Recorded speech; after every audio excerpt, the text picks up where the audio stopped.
গীতাৰ অধ্যায় 18 শ্লোক নম্বৰ 62 ভগৱানে স্বয়ং কৈ আছে যে অৰ্জুন সেই পৰমেশ্বৰৰ শৰণলৈ যোৱা যাৰ কৃপাত পৰম শান্তি আৰু শাশ্বত স্থান অৰ্থাৎ সতলোক প্ৰাপ্ত হ'ব।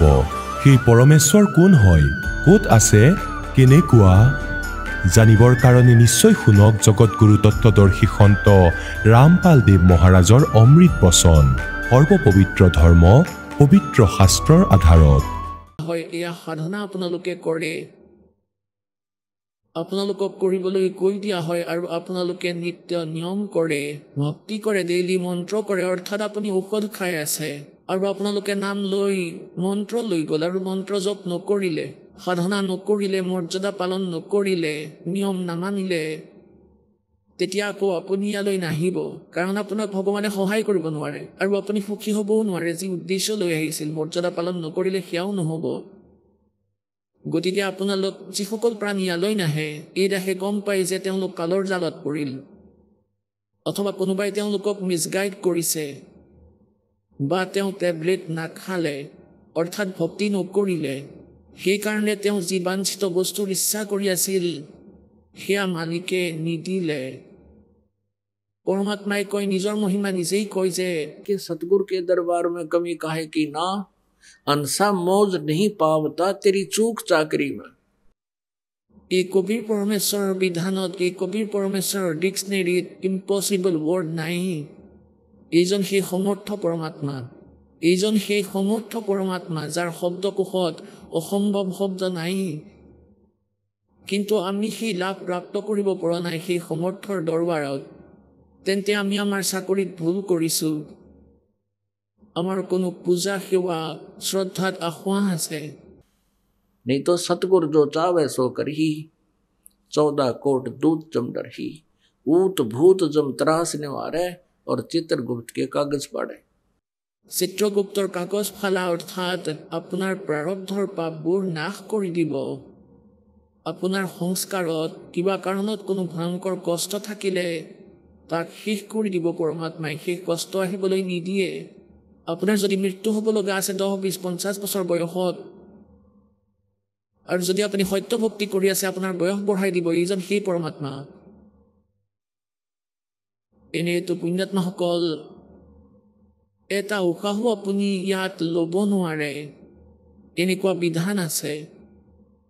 কোৱা মতে এজন সাধক আছিল, এজন ঋষি আছিল। সেই ঋষিজনৰ কোনো এক অন্য জ্যোতিষীয়ে হাতৰ ৰেখা চোৱা এজনে চাই কৈ দিলে যে আজিৰ পৰা 4ৰ্থ দিনত আপোনাৰ মৃত্যু হ'ব। এতিয়া তেওঁৰ সমস্যা উৎপন্ন হৈ গ'ল। তেওঁ ক'লে যে কিবা এটা সমাধান কওক। সেই জ্যোতিষীজনে হাতৰ ৰেখা চোৱাজনে ক'লে যে ব'লা ব্ৰহ্মাৰ ওচৰলৈ যাওঁ, কাৰণ ব্ৰহ্মা ইয়াৰ উৎপত্তিকৰ্তা হয়। তেওঁৰ জ্ঞান সিমানেই আছিল। এতিয়া ব্ৰহ্মাৰ ওচৰলৈ গ'ল।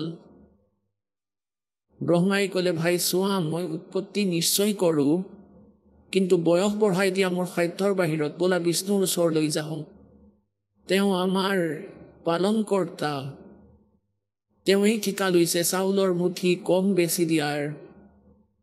তেওঁ ওচৰলৈ গ'ল, বিষ্ণুদেৱক প্ৰাৰ্থনা জনালে যে এনেকুৱা এজন ঋষি আছে আৰু তেওঁ কি কৈছে যে মই নিজৰ কোনো তেনে অন্য উদ্দেশ্যেৰে জীৱনৰ এক্সটেনশ্যন নিবিচাৰোঁ, মই কেৱল ভক্তি কৰিব বিচাৰোঁ, যে আৰু কিছু সময় মই পাই যাওঁ তেতিয়া মই ভক্তি কৰিম।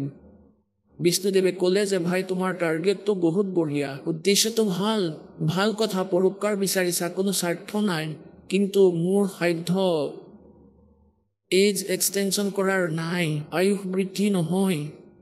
ভগৱান শিৱৰ ওচৰলৈ যাওঁ ব'লা, শংকৰৰ ওচৰলৈ, কাৰণ তেওঁ সংহাৰ কৰে, তেওঁ তোমাৰ জীৱন দান কৰিব পাৰিব। এতিয়া শংকৰৰ ওচৰলৈ গ'ল আৰু শংকৰ ভগৱানে ক'ব ধৰিলে, তেওঁকো একে প্ৰাৰ্থনাই জনাইছিলে যে এই ঋষিৰ আয়ুস 4 দিন বাকী আছে আৰু তেওঁ এক্সটেনশ্যন বিচাৰে, আপোনাৰ হাতত আছে। শংকৰ ভগৱানে ক'বলৈ ধৰিলে, ভাই ইয়াৰ কথাটো ঠিকেই, কিন্তু মই যেনেকুৱা আদেশ থাকে যাৰ সময় যেতিয়া আহে তেতিয়াহে মাৰো, এনেই মাৰিব নোৱাৰোঁ। এনেদৰে 3 দিন হৈ গ'ল। শংকৰ ভগৱানে পৰামৰ্শ দিলে যে ব'লা তালৈ যাওঁ, কালিলৈ তালৈ যাম। ক'ত যাম? ধৰ্মৰাজৰ ওচৰলৈ, কাৰণ তাৰ পৰাই আদেশ আহে কাৰোবাক মৰাৰ। এতিয়া ধৰ্মৰাজ এজন ন্যায়াধীশ হয়, এই কালৰ ন্যায়াধীশ তেওঁ 21 ব্ৰহ্মাণ্ডৰ। তালৈ গ'ল এই চাৰিওজন। কোন কোন? এজন সেইজন ব্যক্তি যি এক্সটেনশ্যন বিচাৰি আছিল, আয়ু বৃদ্ধি বিচাৰিছিল। আনজন যি এইটো কৈছিল যে তোমাৰ ইমান আয়ুস আছে। দ্বিতীয়জন, তৃতীয়জন ব্ৰহ্ম, চতুৰ্থতে বিষ্ণু আৰু পঞ্চমতে শ্ৰী শিৱদেৱ। এই পাঁচোজন গৈ পালে ধৰ্মৰাজৰ দৰবাৰত। এতিয়া ধৰ্মৰাজক ক'লে, তিনিওজনে ব্ৰহ্মা বিষ্ণু মহেশ্বৰে ক'লে যে হে ধৰ্মৰাজ, এই মানুহজনে পৰমাৰ্থৰ বাবে কিছু সময় বিচাৰিছে, ইয়াৰ আয়ুস বৰ্ধিত কৰি দিয়ক। আৰু এওঁ কিয় বিচাৰে? যে কিছু ভক্তি কৰিব বিচাৰে। তেওঁ কোনো অন্য আজে বাজে কথাৰ বাবে এক্সটেনশ্যন বিচৰা নাছিল। এতিয়া ধৰ্মৰাজে উলিয়ালে একাউণ্ট, মেলিলে তেওঁৰ বহি, তাত একাউণ্ট চালে। সেই সময় লিখা আছিল, তাত কি লিখা আছিলে? যে ইয়াৰ মৃত্যু। এতিয়া সেই সময়টো আহিছিলে, ৪ৰ্থ দিন হৈছিল। তাৰ মৃত্যুত লিখা আছিলে যে এই ব্যক্তিৰ মৃত্যু ধৰ্মৰাজৰ দৰবাৰত হ'ব লাগিব। আৰু সেই সময়ত ব্ৰহ্মা বিষ্ণু আৰু শংকৰ আৰু লগতে সেই জ্যোতিষীও তেওঁলোকো ইয়াত উপস্থিত থাকিব লাগিব। এতিয়া ধৰ্মৰাজেতো সুবিধাই পালে, সেই সময়তেই তাৰ মৃত্যু হৈ গ'ল, আয়ুস নবঢ়ালে। এতিয়া তিনিও ভগৱানে বেয়া পালে আৰু ক'বলৈ ধৰিলে যে আমি ইয়ালৈ অহাৰ তুমি কি সন্মান দিলা? তুমি বৰ বেয়া, তুমি এনেকুৱাই নে? তোমাৰ ডিঙি কাটিম বুলি কৈ ত্ৰিশূল তুলি ল'লে, কোনে সুদৰ্শন চক্ৰ তুলিলে। এতিয়া তেওঁ ক'লে ধৰ্মৰাজে যে ভগৱান, মোৰ ওপৰত খং নকৰিবা, মইতো এজন চাকৰহে সেই পৰম পিতাৰ, যাৰ আদেশ আহে। আৰু এয়া চোৱা খাতা বহি, ইয়াত কি লিখা আছে? তেওঁ দেখুৱালে যে ইয়াৰ মৃত্যু ধৰ্মৰাজৰ দৰবাৰত আৰু এই চাৰিওজনৰ উপস্থিতিত হ'ব। পঞ্চমজন এওঁ। ধৰ্মৰাজে ক'লে, আপোনালোকেতো মোৰ বৰ সুবিধাই কৰি দিলে, নহ'লে কিবা কাৰণ দেখুৱাই আপোনালোকক গোট খুৱাব লাগিল হয়। আৰু শুনা, যদি তোমালোকে ইমান বেয়াই পাইছা, তেন্তে নিজৰ আয়ুস দি দিয়া, এওঁক এতিয়াই জীৱিত কৰি দিম। নিজৰ আয়ুস কোনে নদিব? বাহ বাহ, তিনিও গুচি গ'ল, তাৰ পৰা সোনকালেই গুচি গ'ল। গতিকে পুণ্যাত্মাসকল, मासा घटे न तिल बधे, विद ना लिखे जो लेख, और सच्चा सतगुरु मेट कर ऊपर मार दे मेघ। যেনেকৈ অভিমন্যু আছিলে, অভিমন্যু সুভদ্ৰাৰ পুত্ৰ, শ্ৰীকৃষ্ণৰ ভাগিন, মহাভাৰতৰ যুদ্ধত চক্ৰবেহুত পৰি মৰিছিলে। শ্ৰীকৃষ্ণই কান্দি আছিল, অৰ্থাৎ শ্ৰী বিষ্ণুৱে কওক বা শ্ৰীকৃষ্ণই কওক, সুভদ্ৰাই কান্দি আছিলে, হিয়াধা কৰি কান্দিছিল। পাণ্ডৱৰ বংশ নাশ হৈ আছিলে। ভগৱান শ্ৰীকৃষ্ণই তেওঁক জীয়াই তুলিব নোৱাৰিলে। আপোনালোকে অন্য এটা কথাও শুনিছে চাগে, ভগৱান শ্ৰীকৃষ্ণ আৰু অৰ্জুন সাধুৰ বেশ ধৰি ৰজা মূৰধ্বজৰ ঘৰলৈ গৈছিল আৰু তাত এটা মায়াবী বাঘ তৈয়াৰ কৰিছিলে, সিংহ। আৰু তাত কৈছিলে যে আমাৰ বাঘে মাংস খায় মনুষ্যৰ। আৰু শুনি লোৱা, মনুষ্যও কিন্তু আপোনাৰ ঘৰৰ সদস্যহে সি খাব, কোনোবা এজনক ধৰি আনিলে নহ'ব। এতিয়া পুণ্যাত্মাসকল, আগৰ সন্তৰ বহুত মহিমা আছিলে, তেওঁলোকে সাধু সন্তৰ বহুত আদৰ কৰিছিল আৰু এয়াও ভাবিছিলে যে সাধুৰ ৰূপত কেতিয়াবা ভগৱান আহে। তেতিয়া মূৰধ্বজে ক'লে, আপুনি যেনেকৈ ক'ব তেনেকুৱাই হ'ব। গতিকে মূৰধ্বজে নিজৰ শ্ৰীকৃষ্ণই যেতিয়া ক'লে যে নিজৰ পুত্ৰক কাটি মোৰ বাঘক সিংহক খাবলৈ দিয়া, সেই পতি পত্নীয়ে দুয়োৱে মিলি ল'ৰাজনক মাজেৰে ফালিবলৈ ধৰিলে, কাটি দিলে, দুচেও কৰি দিলে আৰু তাক জীৱিত কৰি দিলে শ্ৰীকৃষ্ণই। এতিয়া ইয়াৰ কাৰণ কি? যেতিয়ালৈকে এই কোনো প্ৰাণীৰ আয়ুস আছে, তাক তেওঁলোকে জীৱিত কৰিব পাৰে আৰু তাৰ আয়ুস নাথাকিলে তেওঁলোকে জীৱিত কৰিব নোৱাৰে। গতিকে এই কাৰণতে যে অভিমন্যুৰ আয়ুস বাকী থকা নাছিল, তেওঁৰ মৃত্যু সংস্কাৰ জীৱন ইমানেই, আৰু তাম্ৰধ্বজৰ আয়ুস বাকী আছিল, তেওঁক কাটি জীৱিত কৰি দিয়া এওঁলোকৰ বাবে কোনো ডাঙৰ কথা নহয়, ভগৱান হয়, এয়া সিদ্ধিহে। যেতিয়া এটা সময়ত এজন কাশ্যপ নামৰ ঋষি আছিল, আৰু তেওঁ গৈ আছিলে কলৈ? ৰজা পৰীক্ষিতৰ ওচৰলৈ। কাৰণ কি আছিল? তেওঁ গম পাইছিলে যে ৰজা পৰীক্ষিতক সপ্তম দিনা সাপে খুটিব, আৰু সেয়াও অৰ্থাৎ বহুত ভয়ংকৰ, এই তক্ষক সাপৰ বহুত ভয়ংকৰ বিষ থাকে। আৰু সেই তক্ষকে গম পাই গ'ল যে কাশ্যপ ঋষি আহি আছে, আৰু শুনিছে যে তেওঁ কোনো উদ্দেশ্য লৈ আহি আছে। মই সেই ঋষিক দংশন কৰিম, তেওঁ জীৱিত কৰিব। আৰু মই আদেশ পাইছোঁ অন্য এজন ঋষিৰ যে তক্ষকে পৰীক্ষিতক দংশন কৰিব, আৰু মই দংশন নকৰিলোঁ। তক্ষকে ভাবিলে সেই ঋষিয়ে মোক অভিশাপ দিব। এই ভয়তে তেওঁ কাশ্যপ ঋষিক সুধিলে যে হে ঋষি, আপুনি কলৈ গৈ আছে? মনুষ্য শৰীৰ ধাৰণ কৰি সাপে সুধিলে। কাশ্যপে ক'লে যে মই গৈ আছোঁ ৰজা পৰীক্ষিতৰ ওচৰলৈ। উদ্দেশ্য কি আপোনাৰ? উদ্দেশ্য এইটোৱেই যে তেওঁক তক্ষক সৰ্পই খুটিব আৰু মই তেওঁক জীৱিত কৰি দিম, ফলত ৰজাই মোক বহুত ধন দিব, এই উদ্দেশ্যেৰেই গৈ আছোঁ। তক্ষকে ক'লে যে মই সেই তক্ষক, আৰু আপুনি তালৈ নাযাব, মই আপোনাক ধনখিনি দি দিম। মোৰ লগত বহুত হীৰা মাণিক পাথৰ আছে, তোমাক দি দিম, তুমি তেওঁক জীৱিত নকৰিবা। তেতিয়া কাশ্যপ ঋষিয়ে ক'বলৈ ধৰিলে যে মই তেওঁক অৱশ্যেই জীৱিত কৰিম, কাৰণ তেওঁ বৰ ভাল ৰজা, আৰু যিমান ধন ৰজাই দিব সিমান তুমি দিব নোৱাৰা। তেতিয়া তক্ষকে ক'লে, ভাই তুমি এটা পৰীক্ষা কৰোৱা মোৰ। মই এই গছজোপাক খুটিম, ওচৰতে এজোপা গছ আছিল, শকত, সেউজীয়া, মজবুত, আৰু এইজোপা সম্পূৰ্ণ জহি যাব, শুকাই যাব 1 ছেকেণ্ডতেই, আৰু ইয়াক তুমি আকৌ সেউজীয়া কৰি দেখুৱাবা, তেতিয়াহে মই মানি ল'ম।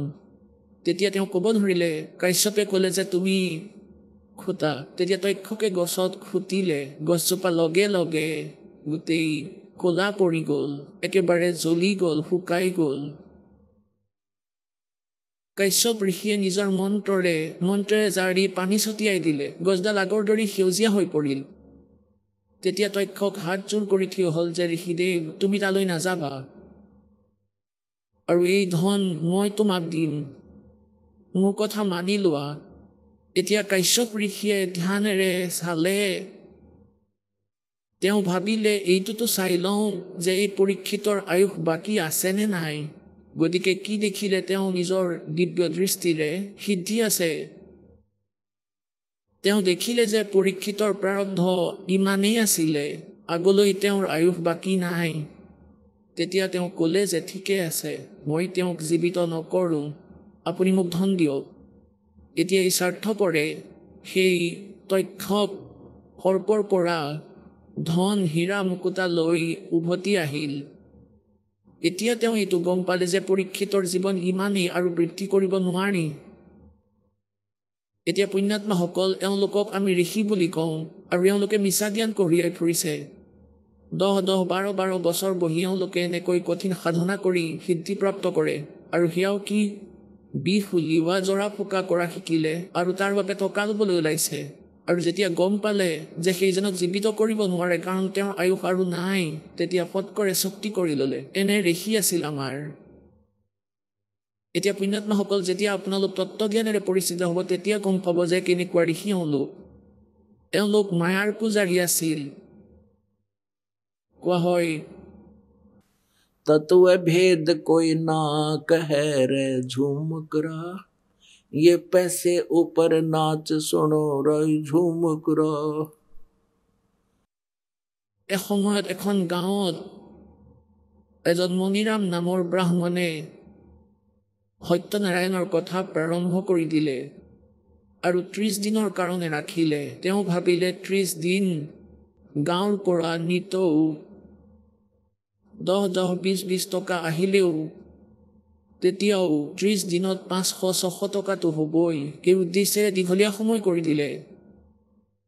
তেতিয়া মানুহ ভাল শ্ৰদ্ধালু আছিলে, তেওঁ কথা আৰম্ভ কৰি দিলে। সেই গাঁৱতেই 2-3 জন দুষ্ট মানুহো আছিলে। সিহঁতে ভাবিলে যে এওঁ এই ব্ৰাহ্মণৰ 30 দিন হৈ গ'ল, গাঁৱৰ পৰা টকা লৈ যাব। যিদিনা তেওঁৰ কথা পাঠৰ সমাপন আছিল 30 দিনৰ পিছত, সেইদিনা সম্পূৰ্ণ মাহটোত 30 দিনত মণিৰাম ব্ৰাহ্মণে কেৱল 30 টকাহে দক্ষিণা পালে। এনেয়াতো বহুত পুৰণি কথাই, সেই সময়ত 30 টকা বহুত বেছিয়ে হয়। আজিৰটো মোৰ হিচাপত সেয়া 30,000 টকা হ'ব, তেতিয়াৰ 30 টকা। সেই সময়তো এটকাৰে মহ কিনিব পাৰিছিল, আজিকালিতো 40,000 টকা। তথাপিও কি হ'ল যে মুঠ 30 টকাহে আহিছিল সম্পূৰ্ণ মাহটোত। 30 দিন পাঠ কৰিলে। সিফালে সেই গাঁৱৰে কিছু দুষ্ট ব্যক্তিয়ে গাঁৱৰ পৰা চান্দা লৈ দিল্লীৰ পৰা এজনী নৰ্তকী লৈ আহিছিলে আৰু সেইদিনাই নাচৰ কাৰ্যক্ৰম ঠিক কৰি দিলে, যিদিনা পণ্ডিতৰ কথাৰ সমাপন আছিল। সেইদিনা কি হ'ল যে তেওঁ সেই চম্পাকলিৰ পইচা আহিল 500 টকা। সেইদিনা সকলোৱে দিলে, গাঁৱৰ মানুহে সকলোৱে দিলে, গোটেই গাঁৱৰ মানুহে এনেদৰে 500 টকা তেওঁৰ নৃত্যত সুখী হৈ 500 টকা দি দিলে তাইতো এদিনতেই 500 টকা পাই গ'ল। আৰু মণিৰামে 30 দিনলৈকে পাঠ কৰিলে আৰু মাত্ৰ 30 টকা পালে। এতিয়া 30 টকা লৈ ওলাই গ'ল তেওঁ। সেই সময়ত পৰমেশ্বৰ কবীৰদেৱৰ প্ৰিয় আত্মা আদৰণীয় গৰীবদাস চাহেব দেৱ চোৰানি গাঁৱৰ, জজ্জৰ জিলাৰ চোৰানি গাঁৱৰ হাৰিয়ানাৰ, তেওঁ ইয়ালৈ আহিছিলে। পৰমাত্মাই তেওঁক লগ পাইছিলে, গৰীবদাসক কবীৰ পৰমেশ্বৰে। ইয়াৰ পাছত গৰীবদাস চাহেবৰ যি আত্মা আছিলে সেয়া তত্ত্বজ্ঞানেৰে পুষ্ট হৈছিলে। কেইবাজনো শিষ্যও হৈছিল তেওঁৰ। সেই সময়ত গৰীবদাস চাহেব তাত বহি আছিল আৰু 4-5 জন ভগতো বহি আছিলে। সিফালৰ পৰা সেই মণিৰাম ব্ৰাহ্মণ আহিল আৰু বহি পৰিলে, ক'লে আহক ব্ৰাহ্মণ বহক। তেওঁ বহি পৰিলে আৰু ক'বলৈ ধৰিলে, কি ক'ব ধৰিলে যে হে মহাৰাজ, আৰু নুসুধিবই, আৰু জনতাৰ মতিভ্ৰম হৈছে, নুসুধিব আৰু।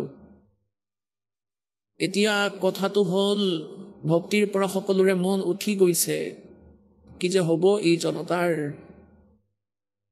তেওঁ বহু সময়লৈকে শুনাই থাকিলে, কৈ আছিল। তেতিয়া তেওঁলোকে সুধিলে তাতে বহি থকা গৰীবদাসৰ শিষ্যই যে মহাৰাজ, এওঁ কিয় দুখী হৈ আছে, এওঁৰ লগত কি হ'ল? এওঁ ভালদৰে ক'বও পৰা নাই খুলি। তেতিয়া গৰীবদাস চাহেবে ক'লে कि फुट्टी आंख विवेक की और अंधा है ये जगदीश, चंपाकली को 500 मणिराम को 30। এতিয়া এইটো মুস্কিল, ইয়াৰ বাবে এইটো সমস্যা সন্মুখত। এতিয়া মণিৰামে কোৱাও নাছিল গৰীবদাসক যে তেওঁ কি দুখত দুখী হৈ আছে। যেতিয়া তেওঁ এই কথা মণিৰামক কৈ দিলে যে মণিৰাম এই কাৰণে দুখী कि फुट्टी ज्ञान विवेक की और अंधा है जगदीश, ইয়াৰ এই কাল ভগৱানে এনেকুৱাই কৰে, এনেকৈ ওলোটাকৈ কাম কৰোৱায়। এওঁ ধাৰ্মিক কাম কৰি আছিলে, কিন্তু তেওঁতো লোভীয়ে আছিলে। তেওঁনো কি ভাল কাম কৰি আছিলে?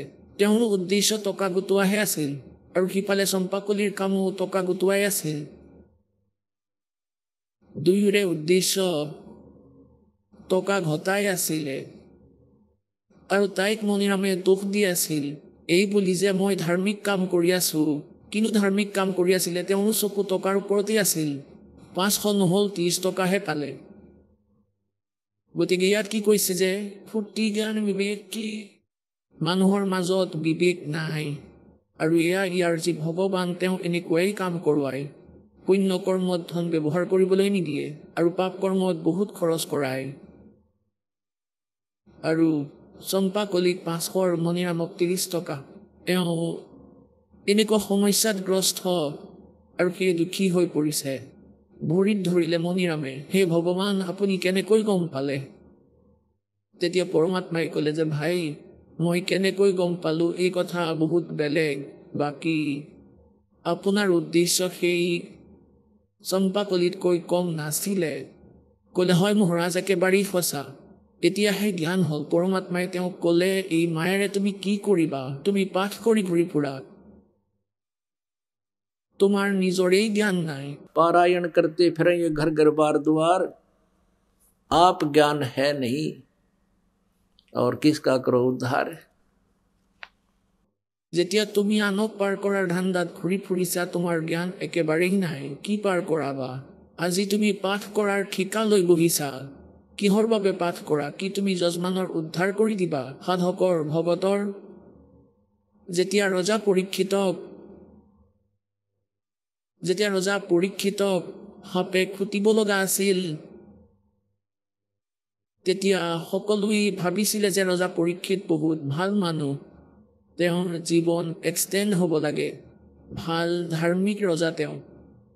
গতিকে সেই সময়ত এটা কথা কোৱা হৈছিল যে এই শ্ৰীমদ ভাগৱতৰ কথা এওঁক 7 দিনলৈ শুনাব লাগে, 7 দিন ইয়াৰ কথা পাঠ কৰাব লাগে।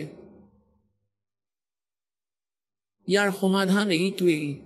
গতিকে সেই সময়ত গৰীবদাস চাহেবে ক'লে যে সেই সময়ত এই বশিষ্ঠ মুনিও তাতেই আছিলে আৰু ব্যাসদেৱ যিজনে এই 18 পুৰাণ সুধা সাগৰ শ্ৰীমদ ভাগৱত লিখিছে, তেওঁ তাতেই বিদ্যমান আছিল। কাৰো সাহস নহ'ল কথা শুনোৱাৰ, কাৰণ 7ম দিনা পৰিণাম আহিব লগা আছিল আৰু তেওঁলোকৰ পপুলাছলো পলাই পৰিব, সকলো পিছমুহকিল। সুখদেৱ ঋষিক মতা হ'ল স্বৰ্গৰ পৰা, বিমানত বহি আহিল তেওঁ স্বৰ্গৰ পৰা। তেওঁ 7 দিন কথা শুনালে। এতিয়া 7 দিন কথা শুনাই কণ্টিনিউৱাছলি, আৰু সিফালে তেওঁ এইটোও জানিছিলে যে 7ম দিনা তেওঁৰ মৃত্যু হ'ব।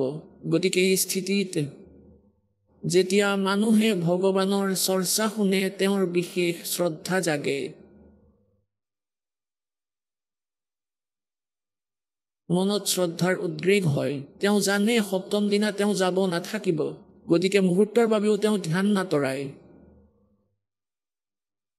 আৰু কথা শুনোৱাজনো যোগ্য অধিকাৰী হ'ব লাগে, তেতিয়াহে তাৰ পৰা লাভ পোৱা যায়। গতিকে তেওঁ 7 দিন কথা শুনালে সেই সুখদেৱ ঋষিয়ে। এতিয়া কিমান দূৰ উদ্ধাৰ কৰিলে যে তেওঁ স্বৰ্গলৈ গ'লগৈ, কাৰণ এই সংসাৰৰ পৰা তেওঁৰ মন উঠি গ'ল। আৰু স্বৰ্গ সেয়া কেৱল সুধা সাগৰ অৰ্থাৎ শ্ৰী ভাগৱত কথা শুনিয়েই নহয়, তেওঁ এজন বহুত পুণ্যকৰ্মী প্ৰাণী আছিল, ডাঙৰ ডাঙৰ যজ্ঞ কৰিছিলে।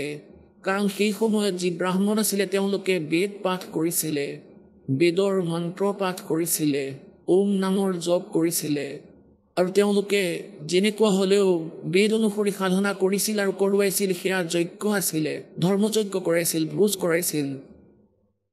গতিকে সেই যজ্ঞৰ পৰিণাম স্বৰূপে তেওঁ স্বৰ্গলৈ গ'ল। কিন্তু সেই কথাই ইমান কাম কৰিলে সেয়াও যজ্ঞজনৰ পৰা শুনি যে তেওঁৰ আস্থা ইয়াৰ পৰা আঁতৰি শ্ৰীমদ ভাগৱতত বৰ্ণিত সেই স্থানৰ ভগৱান শ্ৰীকৃষ্ণৰ মহিমাৰে তেওঁৰ সেই আস্থা হৈ গ'ল। और जहाँ आशा तहाँ बासा हुई, मन कर्म वचन सुमरियो सो। ইয়াৰ আধাৰতেই তেওঁ গুচি গ'ল। গতিকে এই কথাবোৰৰ পৰা আমি পুণ্যাত্মাসকলে এটা ভাল সাৰ বস্তু উলিয়াই ল'লোঁ আৰু নিজৰ জীৱনটোক সেইদৰে গঢ়িব লাগিব। এতিয়া যেনেকৈ এতিয়া সকলো ফালে গুৰুৱেই গুৰু দেখা পাব, ময়ো আপোনাৰ পাঠ কৰি দিম বুলি হাতত পুথি লৈ ওলাই যায়, ময়ো পাঠ কৰি দিম।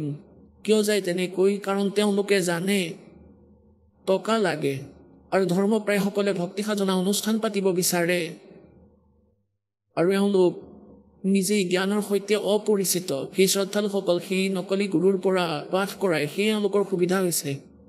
এওঁলোক হ'ল এনেই পাঠ কৰি ঘূৰি ফুৰাসকল। এবাৰ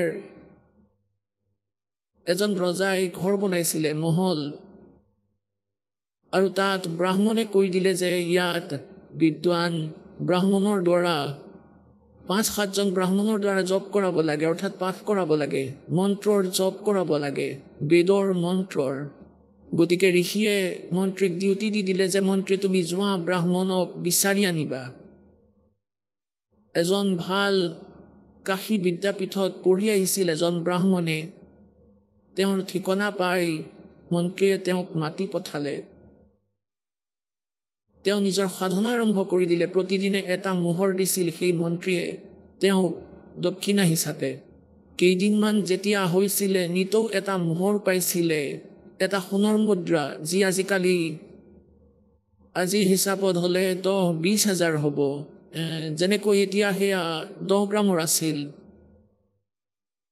আজিকালি তাৰ দাম 26,000 টকা 25,000 টকা প্ৰতি তোলাত এনেকৈ তেওঁ এটা সোণৰ মুদ্ৰা এটা মোহৰ প্ৰতিদিনে তেওঁ আনে তেওঁৰ পত্নী ব্ৰাহ্মণীয়ে নতুন কাপোৰ চিলাই ল'লে নতুন জোতা ল'লে আৰু পিছত সেই চুবুৰীৰে তিৰোতাবোৰ এটা কুৱাৰ পৰা পানী আনিবলৈ গৈছিল তেতিয়া তাত চাই ইজনীয়ে সিজনীক যে কি পৰিৱৰ্তন হৈছে কি কাৰণত পৰিৱৰ্তন হৈছে বৰ সুন্দৰ কাপোৰ পিন্ধিছে ভাল জোতা পিন্ধি আছে তেতিয়া সুধিলে এজনী ব্ৰাহ্মণীয়ে যে কাৰণটো কি আপুনিতো বহুত ভাল কাপোৰ পিন্ধি আছে তাই ক'লে মোৰ স্বামী যি হয় তেওঁ ৰজাৰ তাত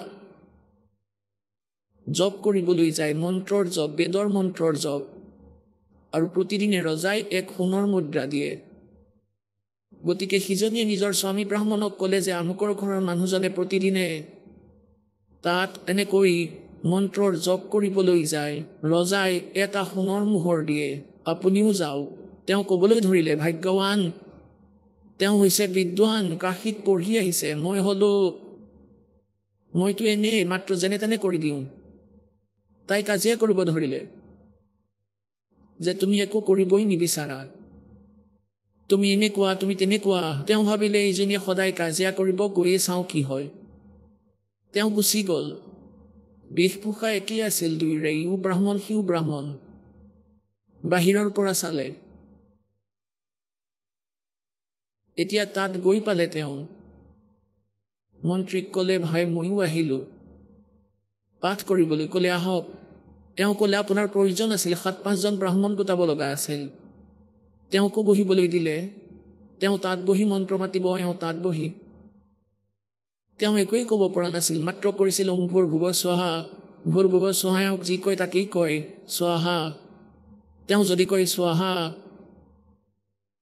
আৰু সন্ধিয়া দুয়ো উভতি গ'ল আৰু এটা সোণৰ মোহৰ পালে আৰু তৃতীয়জনীয়ে গম পালে আৰু নিজৰ মানুহজনকো পঠিয়াই দিলে এনেকৈ কোৱাকৈ কৰি তেওঁ বহুত মানা কৰিলে মই নোৱাৰোঁ তেওঁকো পঠিয়াই দিলে এতিয়া তেওঁ গৈ বহি পৰিল তৃতীয়জনেও ক'ব ধৰিলে যে ময়ো ব্ৰাহ্মণ হয় মন্ত্ৰী মহোদয় মন্ত্ৰীয়ে ক'লে যে বহক ইয়াতেই বহক আপুনি বহুত দয়া কৰিলে ভগৱানে নিজেই ব্ৰাহ্মণক পঠাই দিলে নহ'লে মই বিচাৰি আনিব লগা হ'ল হয় এতিয়া সেই প্ৰথমজনেতো নিজৰ মন্ত্ৰ ঠিকেই কৈছিল দ্বিতীয়জনে কৈছিল এওঁ যেতিয়া কয় স্বাহা তেওঁ কয় তেতিয়া স্বাহা তৃতীয়জনেও বহি পেলাই তেনেকৈয়ে ক'বলৈ ধৰিলে যে স্বাহা কিমানলৈকে চলিব এই স্বাহা অৰ্থাৎ যেতিয়া ধৰা পৰিব মাৰ খাব লাগিব আকৌ চতুৰ্থজনীয়ে গম পালে কোৱাত যে এনেকৈ ঘটনা ঘটিছে এনেকৈ টকা ঘটিছে সেই চতুৰ্থজনীয়ে নিজৰ মানুহজনক পঠালে তেওঁ প্ৰথমে মানা কৰিছিল যে নাযাওঁ মাৰ খাব লাগিব তাই ক'লে তুমি এনেকৈ কৰি আছা সিও গুচি গ'ল তেওঁকো বহিবলৈ দিলে এতিয়া প্ৰথমজনেতো নিজৰ মন্ত্ৰ জপ কৰি কয় স্বাহা দ্বিতীয়জনে কয় স্বাহা তৃতীয়জনেও কয় এনেকৈ স্বাহা চতুৰ্থজনেও কয় চলিবলৈ দিয়া যিমানলৈকে চলে স্বাহা অৰ্থাৎ যেতিয়ালৈকে সুবিধা পাই আছোঁ চলিবলৈ দিয়া স্বাহা এওঁলোকে স্বাহা ক'বলৈহে জানিছিলে গতিকে কোৱাৰ্টাত কৈছোঁ এইটোৱেই যে এনেকুৱা স্থিতি আহিছে ভক্তিৰ পৰা দূৰ হোৱাৰ বাবে গতিকে কথা হৈছে পৰমাত্মাই আমাক এইটো ক'ব বিচাৰিছে যে কবিৰ পৰমেশ্বৰ সেই সমৰ্থ শক্তি হয় তেওঁ নিজৰ মহিমা নিজেই কৈছে আৰু যেতিয়া পৰীক্ষা কৰা হ'ল সঁচা প্ৰতিপন্ন হ'ল তেওঁক যেতিয়া আমি পৰমাত্মাক চিনি পালোঁ আৰু তেওঁৰ পৰা যি শুনিছিলোঁ তেওঁৰ পৰা যি লাভ তাতকৈ বেছি পালোঁ, গতিকে পৰমাত্মাৰ মহিমা প্ৰমাণিত হ'ল। গতিকে তেওঁৱেই সেই সমৰ্থ শক্তি, তেওঁ শব্দকোষত ইম্পচিবল ৱৰ্ড নাই। सतगुरु जो चावे सो कर ही, 14 कोटि दूत जम डर ही, ऊत भूत जम त्रास निवारे, चित्रगुप्त के कागज पाड़े। এতিয়া সেই সমৰ্থ শক্তিৰ মহিমা আপোনালোকক কম। এতিয়া পুণ্যাত্মাসকল, এফালে পৰমাত্মাই আমাক এইটো ক'ব বিচাৰিছে যে कि मानुष जन्म पाके जो नहीं रटे हरि नाम, और जैसे कुआ जल बिना फिर बनवाया के काम। এই মনুষ্য জীৱনৰ যদি কিবা উপযোগিতা আছে, যদি লাভ আছে, সেয়া হৈছে কেৱল পৰমাত্মা প্ৰাপ্তি, অন্যথা ইয়াৰ কোনো ইউজ নাই। যি কাৰ্য মনুষ্য জীৱনত আমি কৰি আছোঁ সেয়া পশু পক্ষীও কৰি আছে। আমাতকৈ বেছি মৰমেৰে সিহঁতে নিজৰ সন্তানৰ পালন কৰে, প্ৰজনন কৰে। আৰু কেৱল এই ক্ৰিয়াই আমিও কৰি কৰি যদি মৰি যাওঁ তেন্তে আমাৰ দৰে অকৰ্মণ্য আৰু কোনো নাই। এতিয়া জ্ঞান হ'ল ভগৱানৰ ভক্তিৰ পৰা। গতিকে প্ৰসংগ চলি আছে, এতিয়া বিষয় চলি আছে যে সেই সমৰ্থ শক্তিৰ দৰবাৰত কোনো বস্তুৰ অভাৱ নাই। যদি আপোনাৰ লাভ হৈ থকা নাই তেন্তে আপোনাৰ সেৱাত ত্ৰুটি আছে, অৰ্থাৎ আপোনাৰ সেৱা, স্মৰণ, ভক্তি, শ্ৰদ্ধাত কিবা ত্ৰুটি আছে, সেয়া ঠিক কৰি লোৱা। তেতিয়া চাবা কেনেকৈ লাভ নহ'ব। এতিয়া এইজন সেই পৰমাত্মা कि मासा घटे ना चल बधे, विध ना लिखे जो लेख, और सच्चा सतगुरु मेठ के ऊपर मारे मेघ। আমি আমাৰ লগত, এই দাসৰ লগত এনে হাজাৰ হাজাৰ চিঠি আছে য'ত এনেকুৱা এনেকুৱা তেওঁলোকৰ দুখেৰে ভৰা কাহিনী লিখা আছে। এজনে কৈছে যে মোক এজন জ্যোতিষীয়ে কৈছে, হস্তৰেখা পালমিষ্টে ক'লে যে যেতিয়া তুমি 27 বছৰৰ হ'বা তেতিয়া তোমাৰ মৃত্যু হ'ব। মোৰ চিন্তা হৈ গ'ল। মই আৰু এজন অন্য পালমিষ্টক দেখুৱালোঁ, তেওঁ সেই একে কথাকেই ক'লে। মোৰ আৰু কলিজা ফাটি গ'ল, ভাবিলোঁ মৰিলোঁ আৰু। সেই সময়ত মোৰ বয়স 20-21 বছৰৰ। মই থাকিব নোৱাৰা হ'লোঁ। মই সুধিলোঁ কোনো অন্য জ্যোতিষী আছে নেকি, কাৰোবাক সুধিলোঁ। তেতিয়া তৃতীয়জনে ক'লে যে একেবাৰে সঁচাটো ক'ব। তেওঁক সোধোতে তেওঁ ক'লে যে তোমাৰ আয়ুস 27 বছৰলৈকে আছে। এতিয়া মই ভাবিলোঁ ভাই মৰি গ'লোঁ আৰু মই, কথা বেয়া হৈ গ'ল। ঘৰৰ মানুহে ক'লে বিয়া কৰাই লোৱা, আৰু মই কওঁ নকৰোঁ। এইটো নক'লোঁ। কি কাৰণে মানা কৰি আছোঁ ভাবিলোঁ, এওঁলোকো চিন্তা কৰিব, মইতো এনেও দুখত আছোঁৱেই। এনেকৈ একেবাৰে খোৱা বোৱাও বাদ দিলোঁ। এনেতে এদিন তেওঁ সৎসংগ শুনিলে। কোনো ভকতে সুধিলে যে তোমাৰ কি অসুবিধা হৈছে, কিন্তু তেওঁ কোনো ক'লে কিজানি ঘৰৰ মানুহক কৈ দিয়ে, সিহঁত চিন্তাত পৰিব। শেষত ক'লে মই কষ্টত আছোঁ, মই ঠিক হ'ব পৰা নাই, চিকিৎসা কৰাই লোৱা ক'ৰবাত। ভকতে ক'লে যে চিকিৎসা বহুত কৰালোঁ, কোনো আৰাম নাপালোঁ। তেওঁ ক'লে আমাৰ গুৰুদেৱৰ ওচৰলৈ ব'লা, উপদেশ লৈ লোৱা। তেওঁ যে পালমিষ্টক হাত দেখুৱাই আহিছিল, যিয়ে ভৱিষ্যত কৈ দিছিল, গতিকে ক'বলৈ ধৰিলে মোৰ বেমাৰৰ চিকিৎসা এই পৃথিৱীত নাই। তেওঁ ক'লে যে আমাৰ গুৰুদেৱৰ লগত আছে তোমাৰ বেমাৰৰ চিকিৎসা। পৰমাত্মা কবিৰদেৱেতো আয়ুসো বঢ়াই দিয়ে। তেওঁ সুধিলে সঁচাইনে, তেওঁ ক'লে হয়। তেওঁ ক'লে সঁচা কথা, তেওঁ ক'লে হয় একেবাৰে। ভকতে কোৱাত তেওঁ কিছু আশা জাগিল, যাম বুলি ক'লে আৰু গ'ল। সৎসংগ শুনিলে। পৰমাত্মাৰ কৃপাত তেওঁ কাকো কোৱা নাছিলে তেওঁৰ লগত কি ঘটিছিল। ভকতজনে নিজৰ পৰিচিত দুই এজনক সুধিবলৈ ক'লে যে সোধা এওঁৰ মৃত্যু কেনেকৈ হ'ব লগা আছিল। এওঁ ক'লে যে তেওঁক যমৰ দূতে লৈ গৈছিল। পালমিষ্টক হাত দেখুৱাজনক এজন ভকতে ক'লে যে মোৰ সময় পূৰা হৈ গৈছিল, যমদূতে নিবলৈ আহিছিলে। মোক টানিয়া জুৰি লৈ গ'ল ওপৰলৈ। নাম লৈ থৈছিলোঁ। ওপৰলৈ গৈ দেখিলোঁ ধৰ্মৰাজে উলিয়াই আনিলে মোৰ একাউণ্ট আৰু ক'লে ইয়াৰ আয়ুস ইমানেই আছে, ইয়াক পেলাই দিয়া নৰকত। সেই সময়তে পৰমাত্মাই দাসৰ ৰূপত উপস্থিত হৈ ক'লে, খবৰদাৰ, ইয়াক এৰা। ধৰ্মৰাজে ক'ব ধৰিলে, মোৰ একাউণ্টততো ইমানেই আয়ুস আছে ইয়াৰ। পৰমাত্মাই ক'লে, তোমাৰ একাউণ্ট মই পূৰা কৰি দিম, ইয়াক এৰি দিয়া। ভগৱতজনে পৰিচিত দুই এজনক সুধিবলৈ ক'লে যে তেওঁলোকৰ মৃত্যু কেনেকৈ হ'ব লগা আছিলে সোধা। তেওঁ ক'লে, মোক যমৰ দূতে লৈ গৈছিলে। যিজনে পালমিষ্টক হাত দেখুৱাই আছিল তেওঁক আন এজন ভৱতে কৈ আছে, মোৰ সময় পূৰা হৈ গৈছিল, যমদূতে নিবলৈ আহিছিলে, মোক জবৰদস্তি ওপৰলৈ লৈ গ'ল। নাম লৈ ৰাখিছিলোঁ। ওপৰত গৈ দেখিলোঁ ধৰ্মৰাজে উলিয়ালে মোৰ একাউণ্ট আৰু ক'লে, ভাই, ইয়াৰ আয়ুসটো মাত্ৰ ইমানেই আছে, ইয়াক পেলাই দিয়া নৰকত। সেই সময়তে পৰমাত্মাই এই দাসৰ ৰূপত উপস্থিত হৈ ক'লে, এৰি দিয়া ইয়াক। ধৰ্মৰাজে ক'ব ধৰিলে যে মোৰ এই হিচাপততো ইমানেই আয়ুস আছে ইয়াৰ। পৰমাত্মাই ক'লে, তোমাৰ একাউণ্ট মই পূৰা কৰি দিম, ইয়াক এৰি দিয়া। ধৰ্মৰাজে দেখিলে যে তেওঁৰ সেই হিচাপৰ খাতাত তাত তাৰ 80 বছৰৰ আয়ুস লিখা আছিলে, য'ত আগতে 30 বছৰৰ আয়ুসত মৰিব লগা আছিল। আকৌ ঘূৰি আহিলে, এৰি দিলে। আৰু উভতি আহোঁতে মোৰ হাত ভৰিয়ে কাম কৰা নাছিলে। এয়া টোপনিৰ ঘটনা, মানে ৰাতি সপোনত মোৰ হাত ভৰি কাম নকৰা হ'ল। 1 ঘণ্টাৰ পাছত মোৰ হাত ভৰিয়ে কাম কৰিব ধৰিলে আৰু গোটেই শৰীৰ ঘামি গ'ল। যদি এনেকুৱা স্থিতি নহ'ল হয়, মই ভাবিলোহেঁতেন মই সপোন দেখিছোঁ। গতিকে পুণ্যাত্মাসকল, তেওঁ বিশ্বাস কৰিলে, নাম ল'লে। তাৰ পাছত তেওঁৰ কোনো কষ্ট নহ'ল আৰু 27 বছৰ সম্পূৰ্ণ কৰিলে, বিয়াও কৰালে। তাৰ পাছত বিবাহ কৰালে। তেওঁৰ এই কথা বিশ্বাস নহ'ল। 27 বছৰ সম্পূৰ্ণ হোৱাত আকৌ তেওঁ পালমিষ্টৰ ঘৰলৈ গ'ল, কাৰণ এই ভুল আমাৰ ভিতৰত আছে, ক্ৰুটি আছে। তেওঁ পালমিষ্টক পুনৰাই দেখাবলৈ গ'ল। উপদেশ লোৱাৰ পিছত দ্বিতীয়জন পালমিষ্ট, তৃতীয়জন, চতুৰ্থজন, সিহঁতে ক'লে, তোমাৰ আয়ুস বৃদ্ধি হৈছে, তোমাৰ আয়ুস বৰ দীঘল আছে। আকৌ গ'ল তাত য'ত আগতে দেখুৱাইছিলে। তেওঁ নাজানিছিলে যে সি আগতেও তেওঁক হাত দেখুৱাইছিলে। পালমিষ্টে ক'লে, তোমাৰ আয়ুস বহুত দীঘল আছে, বুঢ়া হৈ মৰিবা তুমি। তেতিয়া সি সেই পালমিষ্টক ক'লে যে আপুনি সেইদিনা মোৰ আয়ুস 27 বছৰ বুলি কৈছিলে। ভাই, তোমাৰ 27 বছৰৰ আয়ুস আছিলে, সেইকাৰণে কৈছিলোঁ 27 তোমাৰ হাতৰ ৰেখাত, কিন্তু আজি 27 বছৰ নাই।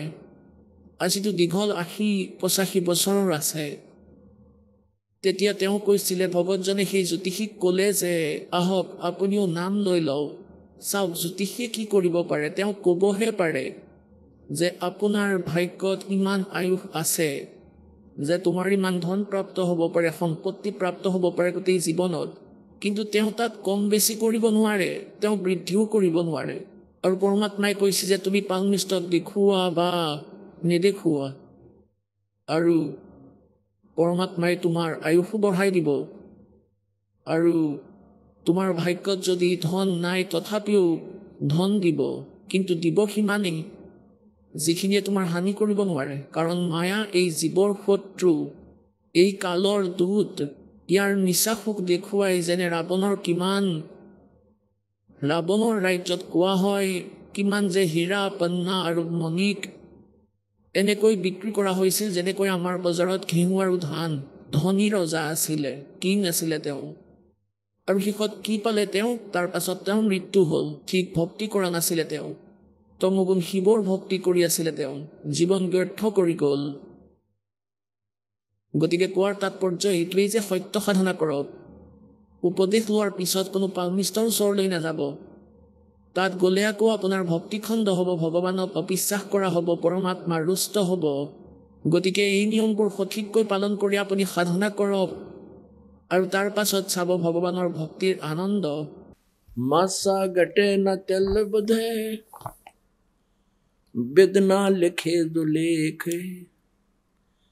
सच्चा सतगुरु मेट कर ऊपर मारे मेख।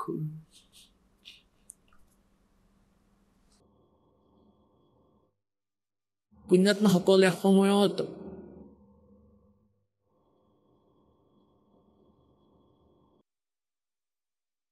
এজন সিকান্দাৰ লোধি নামৰ ৰজা এজন আছিল। সিকান্দাৰ লোধি দিল্লীৰ বাদশ্বাহ আছিল। তেওঁক অসাধ্য ৰোগে পালে।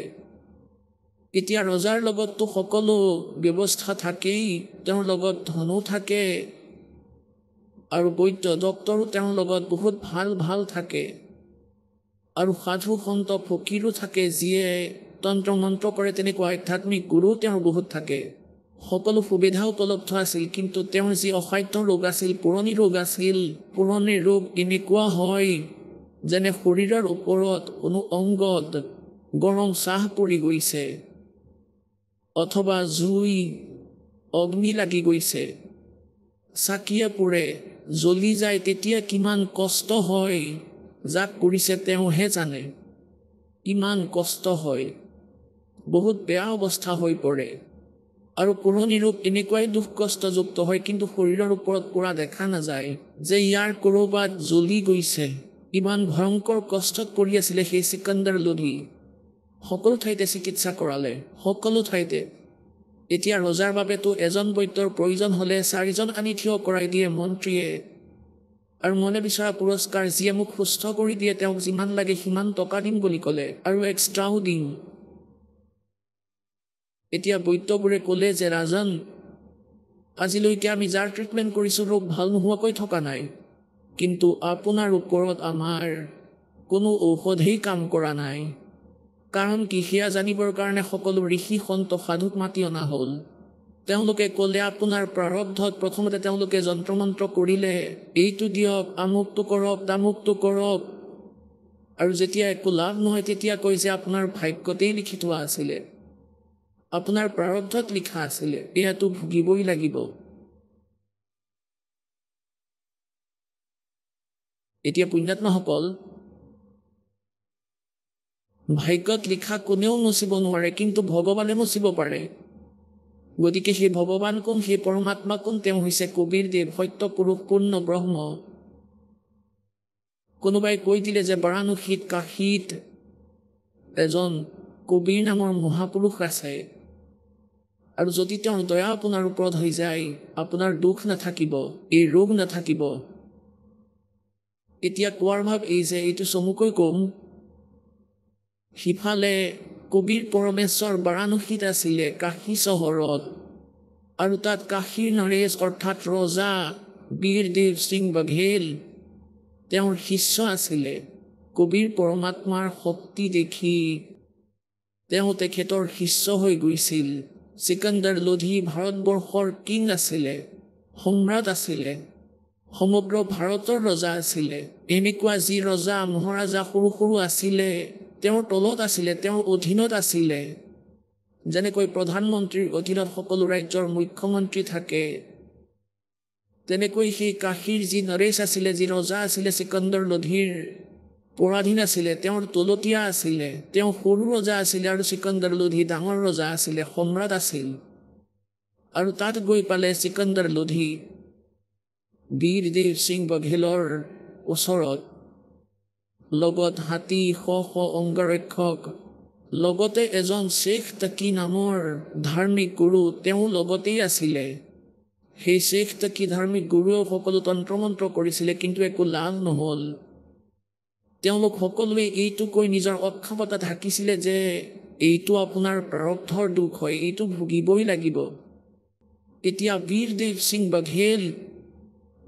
সিং বাঘেলৰ যেনেকৈ মুখ্যমন্ত্ৰীৰ ওচৰলৈ যদি প্ৰধানমন্ত্ৰী আহে, বহুত ব্যৱস্থা কৰিবলগীয়া হয় তেওঁ আদৰণিৰ কাৰণে। এনেকৈ মেজৰ ওপৰত কাজু, খিচমিচ, আপেল, কমলা, বঢ়িয়া কচৌৰি, পকৰি বনাই ৰাখিলে আৰু ক'লে খাওক পৰৱৰ্তীগাৰ। সিকান্দাৰ লোধিয়ে ক'লে যে মই আপোনাৰ এই আদৰণিত অতি প্ৰসন্ন হৈছোঁ, কিন্তু বীৰ সিং মই খাব একো নোৱাৰোঁ। পুণ্যাত্মাসকল, যেতিয়া এই প্ৰাণীৰ পাপ বেছি হৈ যায়, তেতিয়া সেই সময়ত তাৰ ওপৰত দুখ কষ্টৰ আপদ নামি আহে, আৰু তাৰ কোনো সমাধান নহয়। সমাধান কৰিব পাৰে কেৱল পৰমাত্মাইহে। অথবা পৰমাত্মাৰ কৃপাপাত্ৰ সাধু সন্তইহে কৰিব পাৰে। পৰমেশ্বৰ কবীৰদেৱ সেইজন পৰমেশ্বৰ যি আমাৰ প্ৰাৰব্ধৰ কৰ্ম শাস্তি মাফ কৰিব পাৰে, পাপ মাফ কৰিব পাৰে, ক্ষমা কৰিব পাৰে। ৰজাই সকলো কথা ক'লে বীৰ সিঙক যে মই বহুত দুখী, সকলো ঠাইতে মই ট্ৰিটমেণ্ট কৰাইছোঁ, আধ্যাত্মিক ক্ৰিয়াও সকলো কৰালোঁ, মই ক'তো সকাহ নাপালোঁ, মই একো খাব নোৱাৰোঁ আৰু মই তোমাক লৈ সুখী। কিন্তু মই শুনিছোঁ যে ইয়াত কবীৰ নামৰ এজন সন্ত আছে, আপুনি জানেনে? এতিয়া বীৰদেৱ সিং বাঘেলে এই কাৰণে ক'ব বিচৰা নাছিল যে কবীৰদেৱ এজন সাধাৰণভাৱে তেওঁ তেনেকৈয়ে থাকিছিলে, তাঁতি আছিলে, জুপুৰিত থাকিছিলে। এই কাৰণেই ক'ব বিচৰা নাছিল কিজানি এই বাদশ্বাহে মোক বেয়া পাই নাযায় যদি মই ইয়াক কৈ দিওঁ সেই যে কবীৰদেৱ এজন পৰম সন্ত। গতিকে বীৰদেৱ সিং বাঘেলে যেতিয়া তেওঁৰ মুখেৰেই শুনিলে চিকন্দৰ লোধি সম্ৰাটৰ মুখৰ পৰা যে কবীৰ নামৰ কোনো সন্ত আছে ইয়াত, আপুনি জানেনে? তেতিয়া বীৰদেৱ সিং বাঘেলে ক'লে যে মহাৰাজ মই ভালদৰেই জানো, ময়ো তেওঁৰ পৰাই উপদেশ লৈ থৈছোঁ, তেওঁতো স্বয়ং পৰমাত্মা আহিছে। আৰু ৰাজন আপুনি সঠিক ঠিকনাত আহিছে, আপোনাৰ ৰোগ নাথাকিব। এতিয়া চিকন্দৰ লোধিয়ে ক'লে যে বীৰ সিং মাতি দিয়া, এবাৰ সেই সন্তক মাতি দিয়া, মাতি আনা, মাতি দিয়া চাকৰ পঠিয়াই তেওঁক ইয়ালৈ মাতি দিয়া, মই বহুত দুখী হৈ আছোঁ।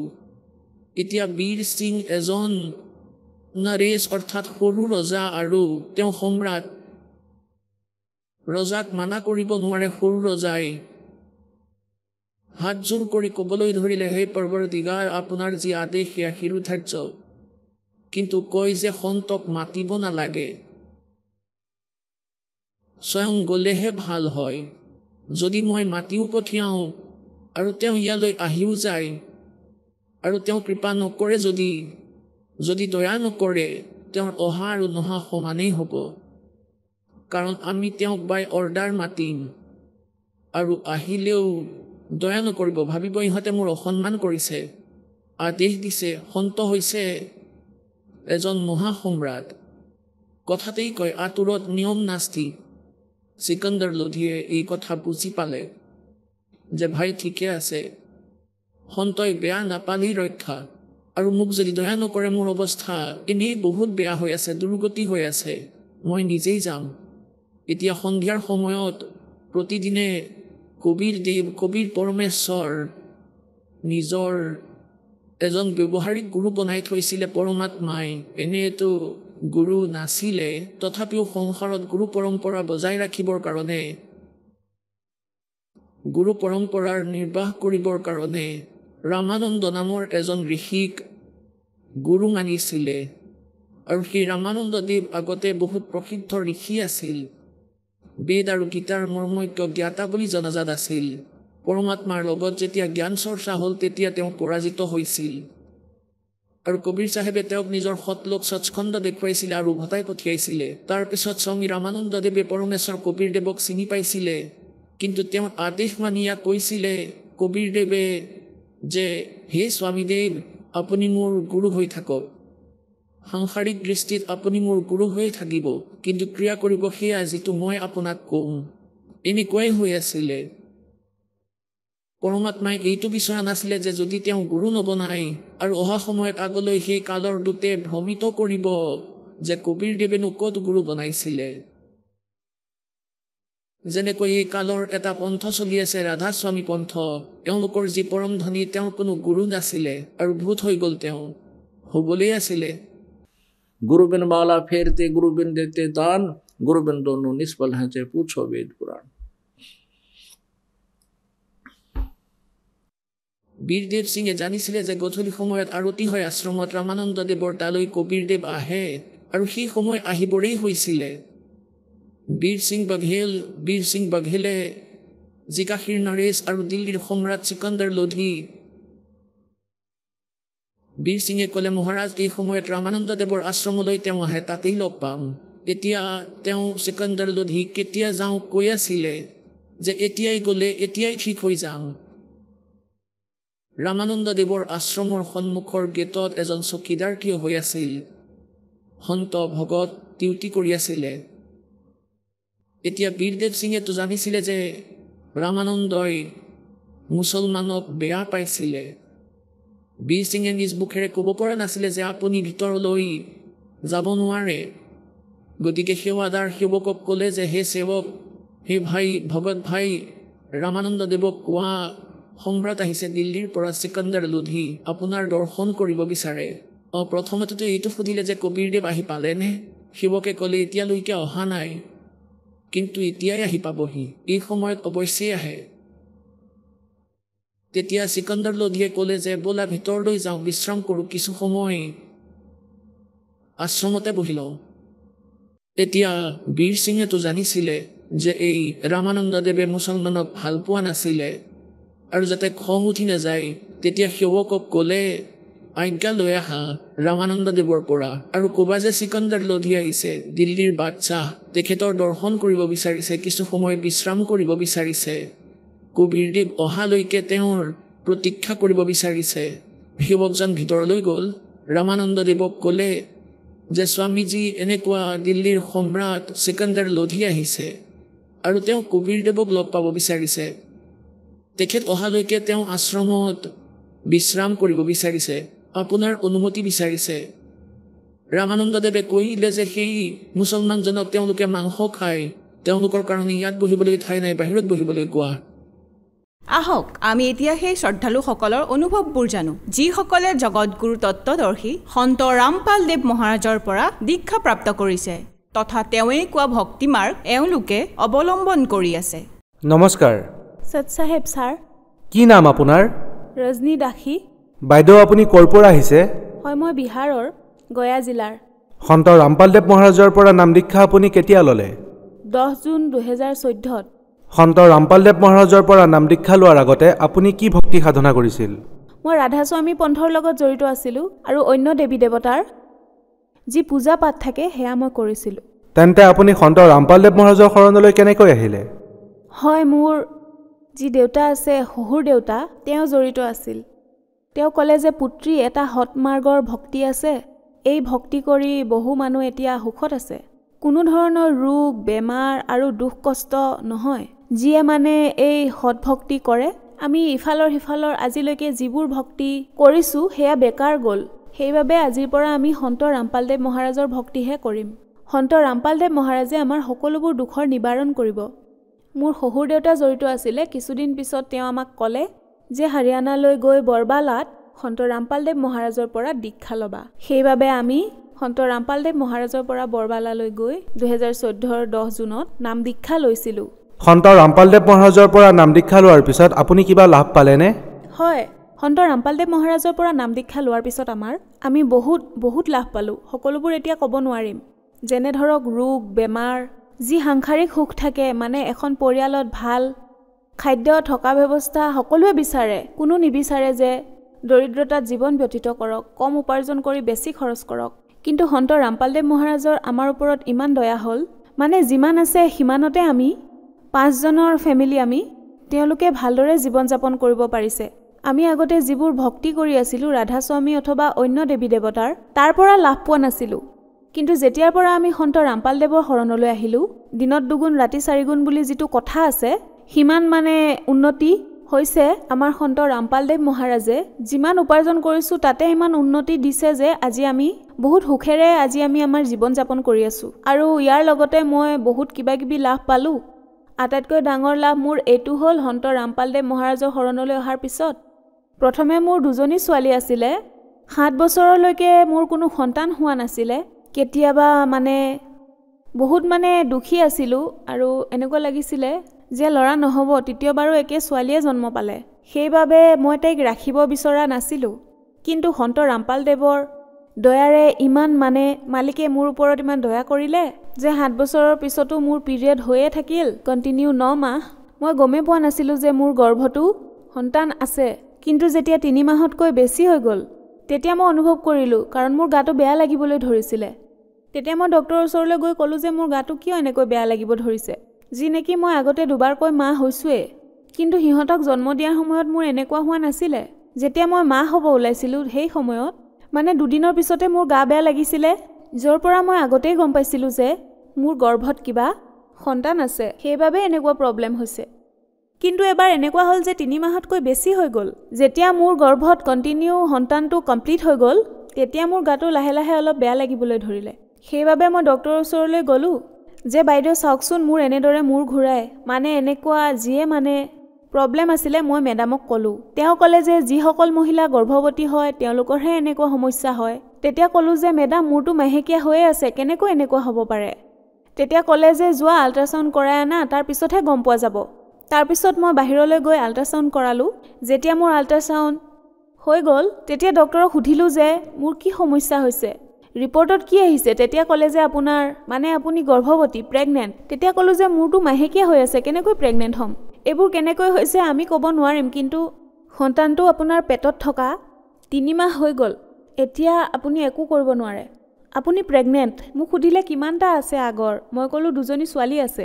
তেনেকৈ কৈ মই আকৌ মেডামক ৰিপৰ্টখন দেখুৱালোঁ। তেওঁ ক'লে যে হয়, প্ৰেগনেণ্টে হয়। মই সুধিলোঁ যে মেডাম এনেকুৱা কেনেকৈ হ'ল? তেওঁ ক'লে যে মই কেনেকৈ ক'ম, সন্ত ৰামপালদেৱ যি আছে, মোৰ আগতে মনত আহিছিলে মোৰ চাগে আৰু কেতিয়াও ল'ৰা সন্তান জন্ম নহয়। ল'ৰা সন্তানৰ ইচ্ছা মোৰ মনত ক'ৰবাত নহয় ক'ৰবাত আছিলে, আগৰ পৰা আহিয়ে আছিলে। কাৰোবাক দেখিলেই মোৰ এয়া মাক পুতেক, যদি মোৰো এটা ল'ৰা সন্তান থাকিলে হয়। কিন্তু এতিয়া নহ'ব, আৰু হ'লেও চিজাৰিয়ান হ'ব। গতিকে মই টেনশ্যন ল'ব খোজা নাছিলোঁ। যদি কিবা চমৎকাৰো হয়, যদি মালিকে মোক এটা ল'ৰা দিলেহেঁতেন, তেতিয়া মোৰ মনত কোনো কষ্ট নাথাকিল হয়। আৰু সেই কথাই আজি সঁচা হ'ল যে সন্ত ৰামপালদেৱৰ দয়াত মোৰ পিৰিয়ডো হৈ আছিলে, মই গমেই পোৱা নাছিলোঁ। মোৰ গৰ্ভত 3 মাহতকৈ বেছি হ'ল, সন্তানটো থাকিও গ'ল। সন্ত ৰামপালদেৱৰ এনেকুৱা দয়া হ'ল, যাৰ পৰা মোৰ সন্তানটো আজি 1.5 বছৰীয়া হৈ গ'ল, আৰু মালিকে মোক সেই আশাও পূৰ্ণ কৰিলে। সেইবাবে 7 বছৰৰ পিছত মই সেই আনন্দ পালোঁ, যি আনন্দৰ কথা মই সদায় মালিকক কৈছিলোঁ। মোৰ মানে শহুৰ দেউতা 80 বছৰীয়া হৈ গৈছে, তেওঁ তথাপিও সন্ত ৰামপালদেৱ মহাৰাজৰ শৰণত, মালিকৰ শৰণত সেৱা কৰে। বৰ্তমান তেওঁ একেবাৰে সুস্থ, তেওঁৰ ক'তো একো সমস্যা নাই। কাৰণ এতিয়া যদি আপুনি চাই 55ৰ পৰা 60লৈ বয়স হোৱা মানুহৰ এইটো সমস্যা হয়, সেইটো সমস্যা হয়। কিন্তু মোৰ শহুৰ দেউতা বহুখিনি বয়সস্থ হৈছে, কিন্তু তথাপিও আজি সন্ত ৰামপালদেৱৰ সেৱা সম্পূৰ্ণ মনেৰে, শ্ৰদ্ধাৰে কৰে, আৰু তেওঁৰ একো সমস্যা হোৱা নাই আজিলৈ, সন্ত ৰামপালদেৱৰ দয়াত। আপোনাক আজি টিভিত লাখ লাখ দৰ্শকে চাই আছে, বিশেষকৈ মাতৃ আৰু ভনীসকলক আপুনি কি ক'ব বিচাৰিব? হয়, মই সমগ্ৰ মা আৰু ভনীসকলক এইটো কথাই ক'ব খুজিম, বহুতো মা ভনী এনেকুৱা আছে দেশ বিদেশত নিজৰ সন্তানক লৈ পীড়িত হৈ আছে। কাৰোবাৰ ওচৰত পুত্ৰ আছে, পুত্ৰী নাই, কাৰোবাৰ পুত্ৰী আছে, পুত্ৰ নাই, কাৰোবাৰ ওচৰত দুয়োটাই নাই। মই এই কথা ভালদৰে বুজি পাওঁ যে এনেকুৱা ধৰণৰ মহিলাৰ কিমান বেছি কষ্ট হয়। ধন সম্পত্তি কম থাকিলেও মানুহে তেনেকৈয়ে জীৱন নিৰ্বাহ কৰিব পাৰে, তাতে একো সমস্যা নাই। কিন্তু এটাও সন্তান নথকাৰ কষ্ট মই ভালদৰে বুজি পাওঁ। মইতো এইটোৱে ক'ম, যিসকল মাতৃভগ্নীয়ে এই সকলোবোৰ চাই আছে, মই হাতযোৰ কৰি মিনতি কৰিছোঁ যে তেওঁলোকে সন্ত ৰামপালদেৱ মহাৰাজৰ শৰণলৈ আহি ভক্তি কৰক, আৰু সন্ত ৰামপালদেৱে সকলো দুখ কষ্টৰ নিবাৰণ কৰে, তেওঁৰ ওপৰত এৰি দিয়ক। সন্ত ৰামপালদেৱ মহাৰাজৰ পৰা নাম দীক্ষা কেনেকৈ ল'ব পাৰি? বিভিন্ন চেনেলত সন্ত ৰামপালদেৱ মহাৰাজৰ সৎসংগ আহে, সেয়া চালে আপুনি দেখিব সৎসংগ দি থকাৰ সময়ত তলত হালধীয়া শাৰী এটা আহে, তাতে কেইবাটাও ফোন নম্বৰ দিয়া থাকে। সেই ফোন নম্বৰৰ মাধ্যমেৰে আপোনালোকে নিজৰ যিয়ে য'ত থাকে সেই নম্বৰৰ সৈতে যোগাযোগ কৰি আপোনাৰ ওচৰৰ নাম দীক্ষা কেন্দ্ৰৰ পৰা দীক্ষা লৈ সন্ত ৰামপালদেৱ মহাৰাজৰ শৰণলৈ আহিব পাৰে। ধন্যবাদ। হয়, সৎ চাহেব।